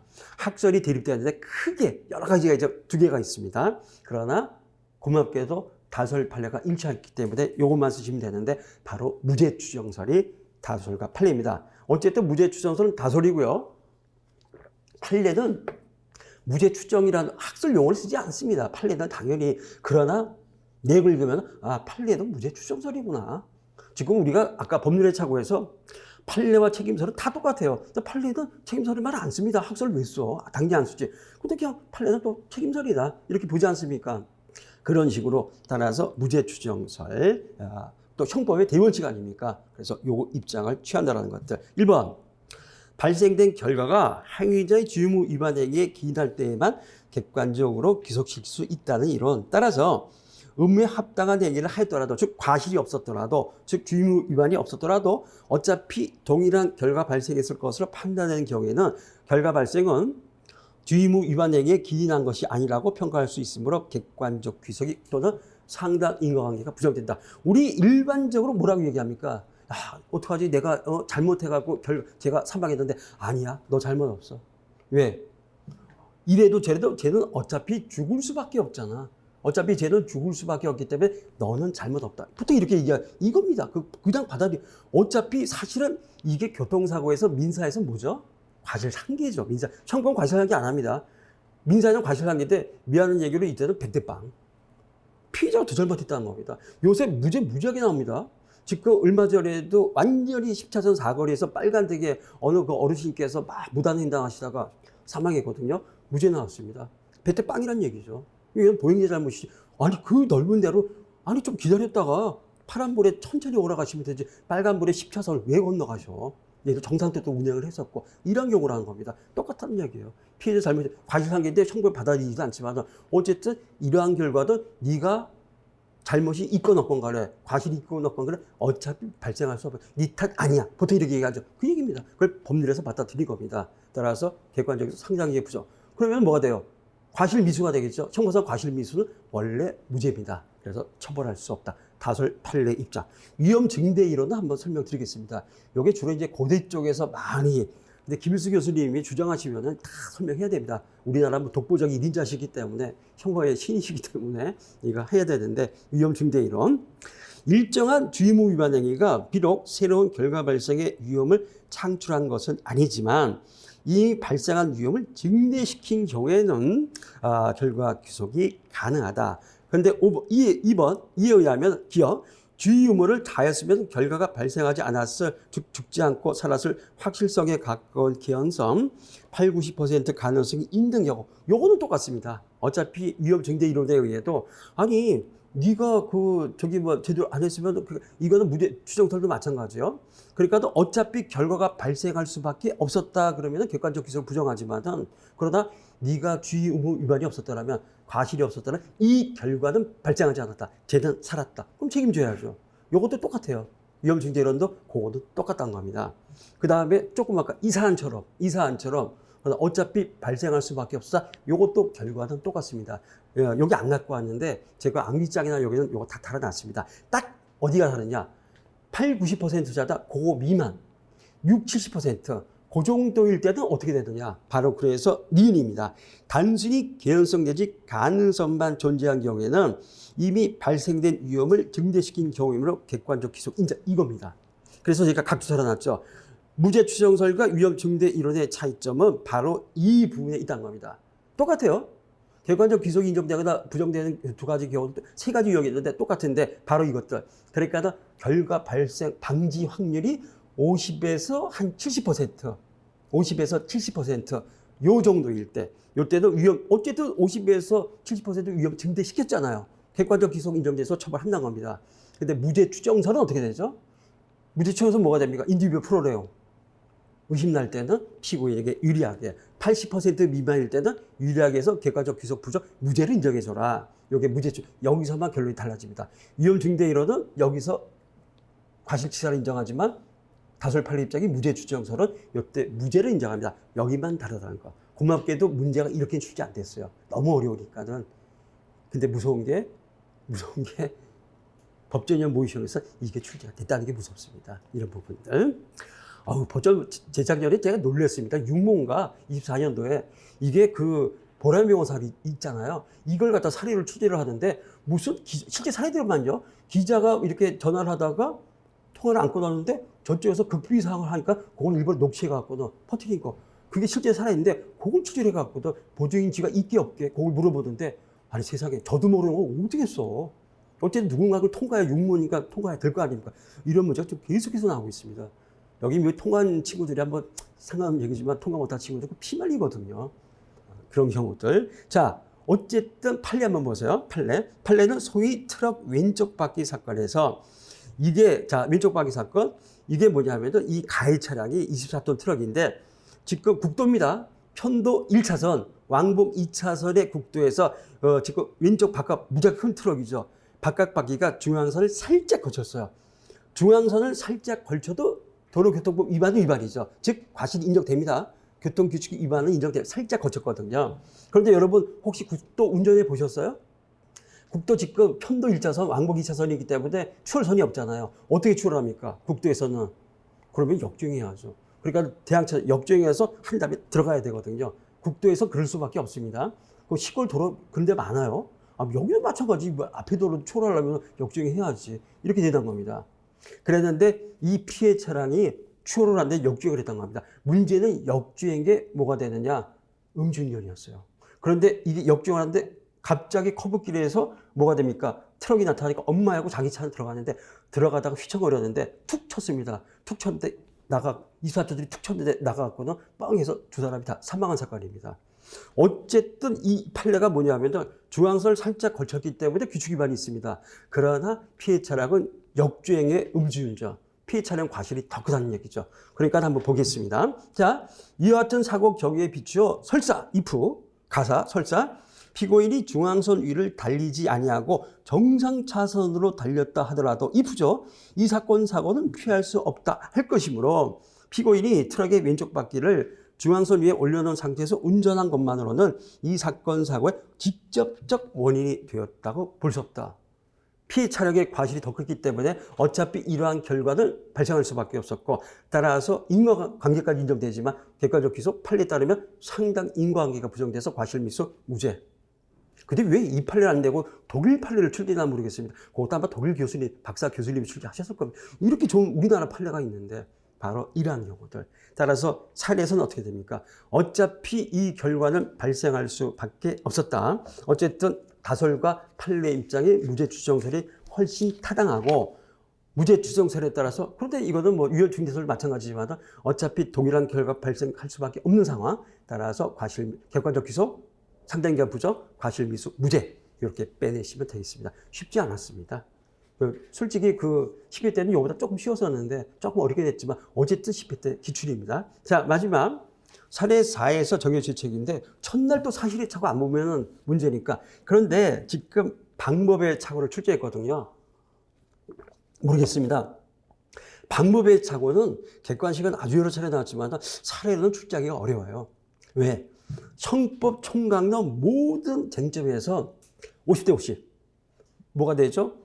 구체적 부합설하고 법정적 부합설이 다 학설이 50대 50의 이 균형 추리니까 얘가 유일합니다. 그러니까 어느 놈을 갖다가 지지할 수 없고, 그러니까 어떻게 되느냐? 그럼 학설 둘 다 쓰고 이걸 갖다 비방 검토해야 되는데 거의 논문 수준입니다. 우리는 뽑아내는데 한 줄 두 줄로 뽑아내야 되고 논문을 어떻게 했어? 그래서 일종의 금기, 교수님들이 사례로는 출제 안 해요. 아직까지는 출제가 안 돼요. 사시에서 한 번도 안 됐었고, 법전형 모의시험에서도 요거 사례로는 안 나왔었습니다. 그래서 혹시라도 쓴다면은 요걸 변형해 썼으면은 뭐가 되느냐면은 이렇게 미리 결론을 주는 거죠. 결론을 주고 거기까지 논리를 한번 추출해봐라. 이런 식으로 나올 수도 있다라는 것들. 그러나 그냥 던져주면서 해봐라. 이건 안 나온다는 겁니다. 그 구체적 사실의 착오 중 그 객지의 착오는 2번 사례로도 출제가 됐었어요. 근데 꼭 그거는 이제 정범의 객지의 착오와 교사범에 대해서도 객지의 착오인가 방법의 착오인가 2번 이렇게 8회 때 12회 때 2번 출제가 됐었습니다. 그러다 이런 형태로는 사례로는 출제 안 됐다는 것들. 자, 어쨌든 사안은 구체적 사실의 착오 중 방법의 착오입니다. 객지의 착오는 뭐죠? 갑이 A를 죽이고 했는데 A의 쌍둥이선 B를 A로 인해서 죽였다. 요게 8회 12회 때 2번 나왔거든요. 요거는 사례에서 나옵니다. 왜? 어느 학설을 취해도 지금 결론이 동일한 발생 사실에 대해서 고의 기술 인정하기 때문에 이거는 바로 해결이 되는데, 문제는 구체적 사실의 착오 방법의 착오, 구체적 부합설과 법정적 부합설이 대립되는 유일한 바로 예가 이겁니다. 나머지 착오의 유형은 결론이 늘 똑같습니다. 결론 똑같아요. 일치해요. 그러니까 큰 의미가 없어요. 객관식 주로 나옵니다. 그러다 얘네는 결론이 달라요. 자, 먼저 법정적 부합설, 판례죠. 법정 판례는 뭐가 됩니까? 기본적으로 지금 법정적이라는 얘기는 구성요건적으로, 자, A도 사람, B도 사람, 사람을 죽이려고 사람을 죽일 살인의 고의로 사람을 죽였죠. 그러니까 어차피 살인의 고의, 살인액이 법정적으로 일치하지 않습니까? 그럼 얼마든지 발생 사실에 대해서 고의에서 인정한다. 발생 사실에 대해서 살인죄가 성립한다. 이것이 기본적으로 법정적 부합설 판례 태도가 되겠습니다. 구체적 부합설은 다설입니다. 근데 이것은 50대 50. 어쨌든 다설은 구체적 부합설, 판례는 법정적 부합설. 이건 뭐냐? 범행 당시 행위자 의식 속에서, 머릿속에서, 행위자 의식 속에서 인식 사실과 발생 사실이 구체적으로 일치해야만 발생 사실로 고의적으로 인정합니다. 객지의 착오. 범행 당시 행위자 머릿속 의식 속에서 구체적으로 일치하죠. 그러니까 발생 사실 고의 인정합니다. 근데 방법의 착오는 불일치하죠. 우리 남학생들 군대 가서 사격이 보면 알죠. 우리 영점 잡기에서 사격할 때 벌써 표적이 안 맞으니까 느낌을 알 수 있지 않습니까? 금방 알고 탕 쏘면서 빗나갔구나. 금방 안다는 얘기죠. 의식 속에서는 이미 딴 데 맞았는데 금방 알 수 있다는 겁니다. 그렇기 때문에 이거는 불일치. 그렇다면 발생 사실로 고의 전형 절대 안 됩니다. 어떻게 되죠? 인식 사실 미수, 발생 사실 과실의 상상적 경합이 인정된다. 이것이 바로 구체적 부합설이 되겠습니다. 자, 그런데 하나만. 이게 바로 중간고사, 기말고사인데 이거를 일순한테 출제를 하면은 한 3분의 1도 이 학설 반드시 쓴 친구들이 있습니다. 뭘까요? 여러분 썼죠, 혹시? 추상적 부합설. 그거 쓰지 마세요. 첫 번째, 경제적으로 정말 의미가 없습니다. 이 두 개도 힘들어 죽겠는데 추상적 부합설을 뭐하러 써? 두 번째는 뭐야? 추상적 부합설은 다 독일 학설인데 문제도 추상적 부합설은 독일 형법구역사 없는 학설이에요. 순수 일본 겁니다. 일본 거라고 전부 일본 좋아하지는 않지만 그래서 반일은 아니거든요. 그런데 이건 무슨 의미냐면은 이 추상적 부합설은 우리 형법상 죄형 법정주의에 어긋나기 때문에 헌법 위반 받아들일 수가 없는데 아직도 그걸 여전히 떠드는 교수님들이 계세요. 왜 그러냐면은 우리가 그 추상적 부합설은 구체적 사실의 착오죠. 방법의 착오도 법정적 부합설 근력이 똑같아요.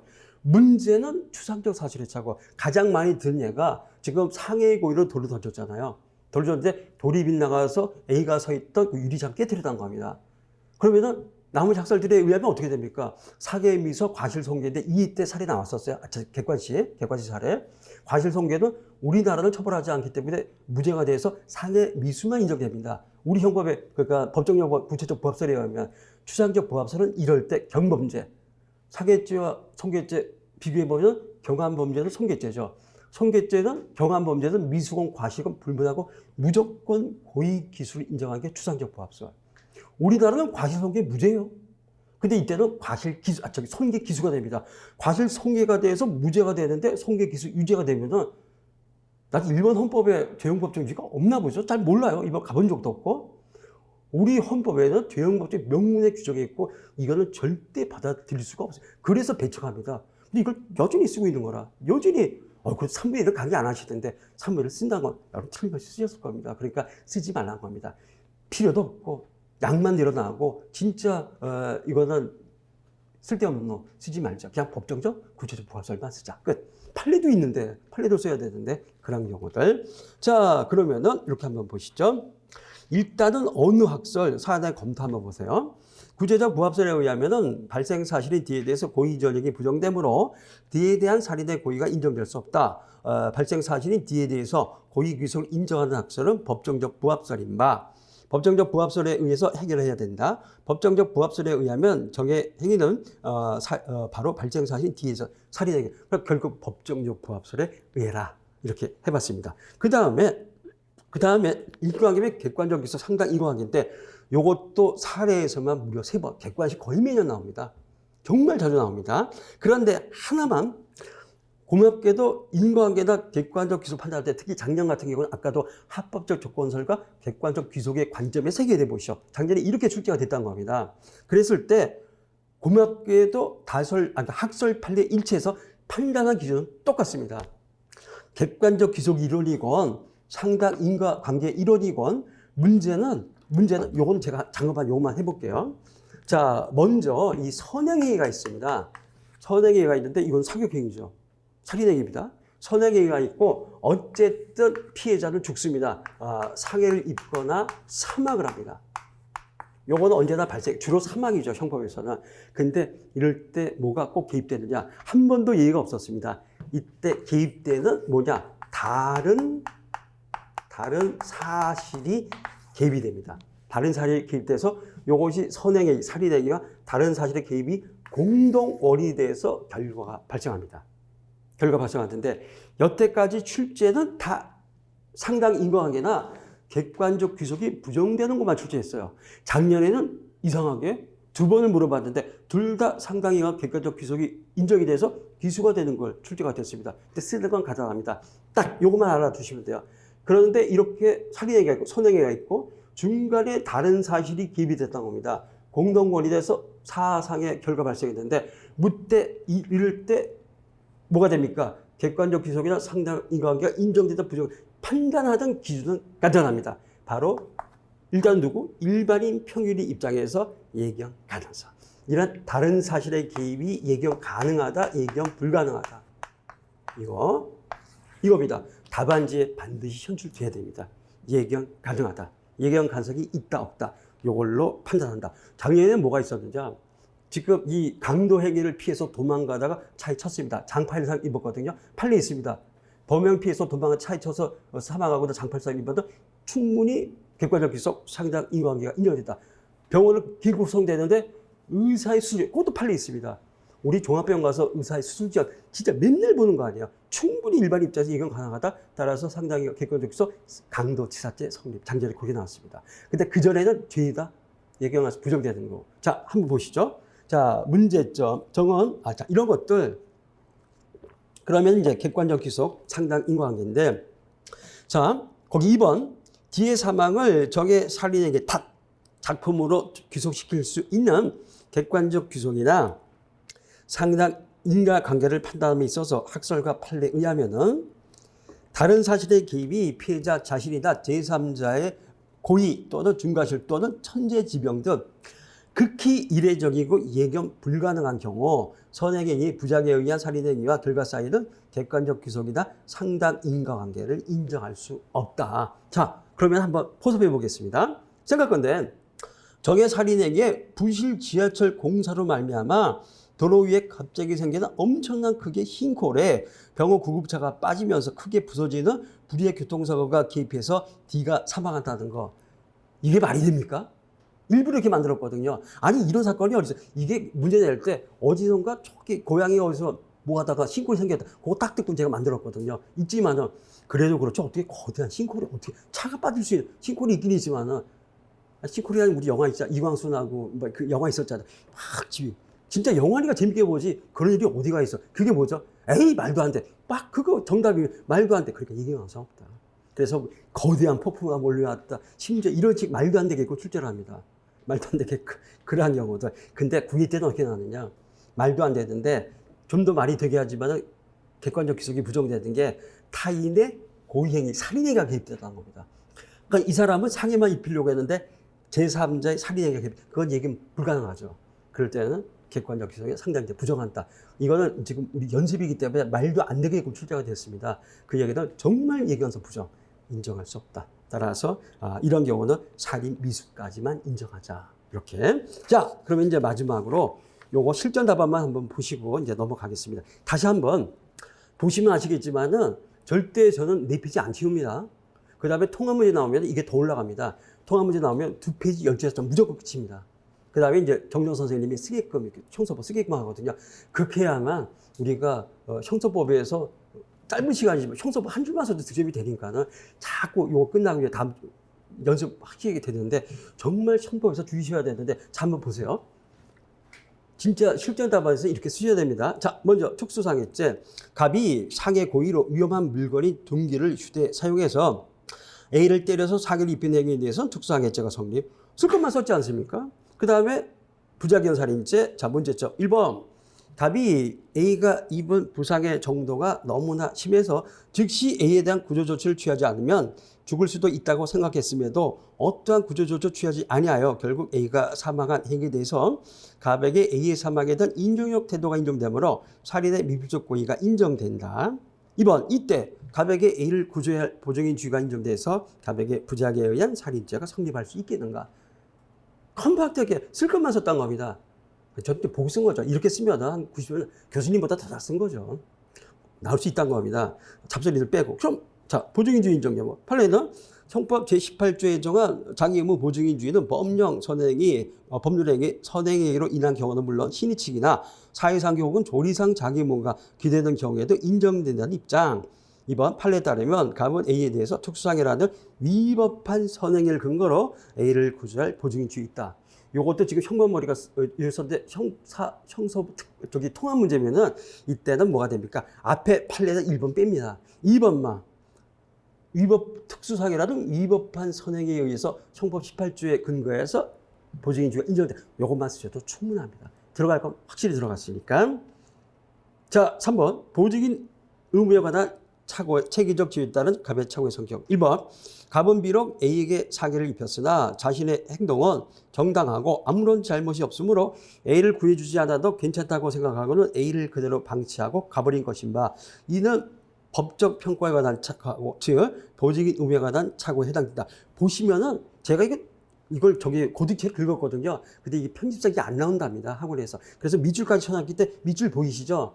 이 밑줄 친 것들은 반드시 답안이 현출돼야 되는 부분들입니다. 키워드들이에요. 이런 것들만 잘 나오면 됩니다. 아까 말씀드렸지만 교수님들이 보실 때는 이렇게 일본 말인데 와꾸를 잘 짠다. 와꾸. 전체적인 틀을 잘 짜시면은 지금 한참 채점하고 계시겠죠. 지금 한참. 이거 2월 28일까지 끝내야 됩니다. 왜? 3월 1일 날 개강이잖아요. 그렇기 때문에 되게 빨리 하기 때문에 보통 1분 정도 교수님이 1분적 채점하는데 걸리는 시간은 5분밖에 안 돼요. 우리한테 운명이 걸려야 되는데 5분 슬쩍 보시는 거라. 그렇기 때문에 어필해야 되거든요. 그래서 잡단 이런 거보다는 뭔가 딱 해갖고는 나를 바라봐 달라. 이런 식으로 쓰셔야 된다고 합니다. 한번 보시고요. 자, 그러면은 기본적으로 보직이 우회하던 착오. 2번. 구성요건 요소설에 의하면 보직인 우회 착오는 사실의 착오가 되어 갑에게는 과실치사죄가 성립하나. 3번. 이분설에 의하면 보직이 우회 착오는 법률의 착오에 해당해서 살인죄 성립과 관련해서 형법 16조 정당한 이유가 있는지를 검토해야 된다. 자, 검토. 갑으로 인하여 A가 입은 부상의 정도가 너무나 심해서 죽을 수도 있음을 인식하였음에도 자신에겐 어떠한 구조 의무도 없다고 판단한 것은 평균적 일반인의 사회통령상 도저히 납득하기 어려운 것인가. 아니 지가 죽여놓고도 나는 어떤 법적 책임이, 그게 말이야 방구야 진짜. 말도 안 돼. 그게 바로 납득할 수 없다. 따라서 갑의 법률의 착오에 대해서는 형법 16조의 정당한 이유가 인정되지 아니하여 갑에게는 부작에 의한 살인죄가 성립한다. 하나만. 그 다음에 가끔 여러분들 보면은 이 포섭을 안 하는 친구들이 있습니다. 큰일 납니다. 다른 거 보면 상법이라든가 행정 이럴 때 거의 포섭이 없을 겁니다. 형법은 형법의 살에 꽂힌 포섭이에요. 바로 이런 것들. 형법에서 이거 없으면 쓰나 이런만 디립다 쓰는 거라. 학설만. 이거 안 쓰시면 교수님들 미안한 얘기로 얘네 D등급 이 정도로 해가지고 점수 진짜 안 주십니다. 민법도 포섭 꽤 나오지만 민법 비교할 수 없이 형 포섭이 돼야 되는데 진짜 안 한 친구들 봤습니다. 저부터도 점수 주기 싫습니다. 채점을 제가 하는 건 아니지만 정말 이렇게나마 조금 포섭은 반드시 해 주셔야 됩니다. 이거 아마 학교에서도 다들 교수님이 강조하실 겁니다. 정보 시간에는. 자, 그러면은 사례 2번 부작의 방조. 문제점. 간단하죠. 1번. 갑은 회사 경리부 사무실 금관에 있던 현금을 훔쳤는 바 이는 타인인 회사소의 재물이므로 갑은 일단 절도죄. 근데 2번. 을이 갑의 살인행위를 방치하지 않고 유기한 부작에 대해서 을이 살인죄, 죄송합니다. 오타가 났습니다. 절도죄 정범이 아닌가? 이거 죄송합니다. 판례는 정범의 실행위를 방지할 보직주의 있는 자가 부작위로 나아가 그것을 방치한 경우 부작에 의한 종범이 성립한다. 제가 절도를 바꿨어야 되는데 못 바꿨네요. 검토. 판례에 의하면 회의세 보안 요원으로서 갑의 절도 행위를 방지할 자기 의무인 을이 부작위로 나아가 이를 방치하내기는 이런 절도죄, 종범. 짧지만은 들어갈 거 다 들어가, 포석까지 다 있습니다. 이 정도. 그 다음에 3번. 합법적 대책이론 문제점. 1번. 안 좋은 요원 병이 수영장에서 질식사 직전에 있는 B에 대한 인공호흡을 실수로 조기에 중단한 탓에 B가 사망했다는 점에서 주의의무 위반, 과실 인정되고 이 주의의무 위반과 결과 사이에는 합법적 조건서 등가적 원인관계에 따른 인과관계도 인정된다. 합법적 조건서에 따르면 일단은 인과관계는 100% 인정입니다. 그게 이것도 거의 자동차 쓴 것을 왜 작년에 그렇게 출제됐거든요. 합법적 조건서, 객관적 기술 관점에 써봐라. 그래서 써본 겁니다. 그러니까 교수는 어필하는 거죠. 썼습니다입니다. 그래서 이거는 100% 결론도 똑같다. 자, 그렇다면은 2번. 그런데 병이 계속해서 인공호흡을 실시했더라도 B가 사망하는 결과는 동일하게 발생할 것이 확실한 바, 이 경우에도 병의 주의무 위반과 B의 사망 사이에 객관적 기속 내지는 상당 인과관계가 인정될 것인가. 객관적 기속은 학설, 상당 인과는 판례, 학설 판례 다 썼습니다. 이렇게 한 점을 어필하는 거죠. 저도 학설 판례 다 썼으니까 점수 주세요. 이런 식으로. 자, 그러면은 1번 다설인 무죄 추정설에 의하면 주의무 위반이 없었더라도 동일한 결과 발생했을 것이라고 판단되는 경우에는 결과 발생은 주의 의무 위반 행위에 기인한 것이 아니라고 평가될 수 있으므로 객관적 기속이 부정되고 2번 판례 역시 상당 인과관계설의 입장에 서면서도 무죄 추정설과 동일한 결론에 이르다. 똑같은데 두 번 쓸 필요 없다는 겁니다. 판례도 똑같다. 한 번만 쓰면 된다는 거죠. 다설 판례에 일치하고 있다. 검토, 포섭. 병원 상황을 잘못 인식한 탓에 인공호흡을 조기에 중단하는 주의의무 위반 행위를 하였으나 설사 병이 주의 의무를 다하여 계속해서 인공호흡을 하였더라도 B에게 동일한 사망의 결과 발생했을 것이 확실한 것이므로 무죄 추정설과 판례에 의하면 병의 주의 의무 위반과 B의 사망 사이에는 객관적 기속이나 상당 인과관계가 인정될 수 없어 엄상 과실치사 미수 즉 무죄가 인정이 된다. 자. 다음 페이지죠. 그렇게 보실 수 있고요. 마지막 4번 적용지책. 구체적 사실의 착오 중 방법의 착오의 문제. 1번 저건 살인의 고의로 C에게 총을 쏘았으나 총알이 빗나가서 표적인 C가 아니라 의도하지 않았던 D가 총에 맞고 쓰러졌는 바 이들 구체적 사실의 착오죠. 방법의 착오가 문제가 되는 경우. 아까도 말씀드렸듯이 밑도 끝도 없이 사는 방법의 착오인 바. 이러니까 방법의 착오가 아니라 그냥 들어온다. 점수 별로 안 나옵니다. 2번 이에 대해서 구체적 부합설에 따르면 발상 사실에 대한 고의 전형이 부정돼서 적의 행위는 인식 사실이 C에 대한 살인미소, 발상 사실이 D에 대한 과실죄 상상적 경험. 니은 법정적 부합설에 의하면 발생 사실에 대한 고의 귀속이 인정돼서 벽의 행위는 발생 사실 D에 대한 살인행위. 3번 구체적 부합설과 법정적 부합설 중에서 발생 사실이 D에 대해서 고의 귀속을 인정하는 학설은 법정적 부합설. 그러니까 학설을 비교 검사할 필요가 없다는 겁니다. 어떤 학설이 옳다 그렇다 필요 없이 감히 우리는 못한다. 대신 발생 사실에 대해서 살인 고의를 인정하는 건 법정적 부합설. 글로 가보자. 사안은 법정적 부합설에 의해서 해결해야 된다. 이에 의하면 정의에게는 발생 사실이 D에 대해서 살인행위. 인과관계와 객관적 기소. 자, 비영적 인과적 1번. 합법적 종고설에 의하면 결과에 대한 모든 조건은 등가적으로 원인관계 있으므로 일단 D에 대한 살인행위와 D의 사망사에는 인과관계가 인정. 무조건 쓰는 겁니다. 이거는. 그 다음에 이거는 학설 썼다. 그것만 이제 과시하는 거죠. 2번 학설이나 판례에 따르면 피고인의 행위가 예견 불가능한 이례적인 다른 원인과 결합하여 피해자가 사망한 경우 객관적 기속이나 상당 인과관계가 부정된다. 자, 포섭입니다. 3번. 근데 이게 왜 지금 목차가 없이 1, 2, 3번 목차 한 번 정도 달면 됩니다. 시간 없잖아요. 그러니까 1번, 2번, 3분의 1은 이렇게 쓰더라고요. 저도 여러분들한테 배운 겁니다. 수험생들한테. 시간 없는데 문파가 언제 씁니까? 그거 안 쓰고 1번, 2번도 진짜 좋다. 저도 일부러 씁니다. 그만큼 시간 줄이고 형사법 빨리 가자. 오늘만 해도 10번 더 얘기해. 형사법 진짜 빨리 가셔야 됩니다. 그런 경우들. 자, 포서. 적의 살인행위에 부실 지하철 공사로 인해서 갑자기 생겨나 엄청난 크기의 싱크홀에 병원 앰뷸런스가 빠져서 크게 부서지는 불의의 교통사고가 개입해서 D가 사망한다는 것은 사회 통념상 전혀 얘기할 수 없는 극히 이례적인 일이므로 D의 사망은 병에게 객관적으로 귀속될 수 없다고 봐야 된다. 결국 적의 살인행위와 D의 사망 사이에는 객관적 귀속이나 상당 인과관계를 인정할 수 없다. 적의 살인행위는 미수에 당한다. 근데 요게 형사법 통합 문제면 쭉 올라가서 한 12에서 끝이 버리니까 앞을 더 압축시킵니다. 그래야만 본 시험에서 고득점을 할 수 있다. 근데 이게 우리 재학생들 중간고사, 기말고사 이러시면 안 돼요. 이렇게 쓰시면 교수님 잘 안 주십니다. 이상 학점 신경 쓰지 마세요. 변호사가 더 중요하지. 그 학점 오래 깔아봤자 변호사한테 아무 의미 없습니다. 본 시험은 이렇게 가셔야 됩니다. 본 시험은 이런 식으로 하셔갖고 이제 오늘 첫날 보셨지만은 앞으로 사회도 마찬가지로 자꾸 내용도 중요하지만 이런 방법론도 터득하셔갖고는 해나가시면 될 것 같습니다. 하여튼 내일부터는 질문들 많이 하시고 강의 끝나고 제가 다 받아드릴 테니까는 나중에 반드시 첨삭할 때 꼭 하세요. 첨삭 받으셔야 됩니다. 그래서 한번 해보시죠. 자, 오늘 수고하셨고 내일 뵙겠습니다.